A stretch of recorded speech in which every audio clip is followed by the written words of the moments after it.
Copy కొట్టొచ్చు. కుదరకపోతే కనీసం gum పెట్టైనా అతికించాల్సింది. మరీ దారుణంగా ఉమ్మెట్టి అతికించేస్తే ఎలా సార్? రామ్ ఒక రిచ్ కిడ్. వేల కోట్ల టర్నోవర్ కలిగిన పరశురామయ్య గ్రూప్ ఆఫ్ కంపెనీకి కాబోయే సీఈఓ. తనకి బాధ్యతలు అప్పగిస్తున్న టైంలో ఆ కంపెనీలో 50% షేర్స్ ఉన్న తన పెద్దమ్మ అడ్డుపెడుతుంది.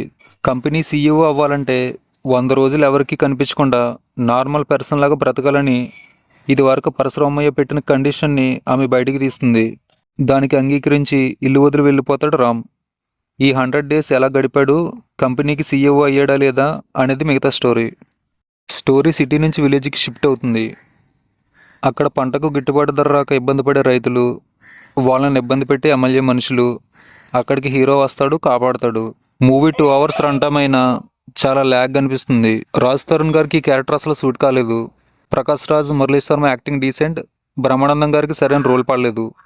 ఒక సాంగ్ యావరేజ్గా ఉంది, మిగతావి బాగాలేదు. బీజిఎం కూడా ఏం లేదు. ఫైనలీ స్టోరీలో ఫ్రెష్నెస్ లేదు.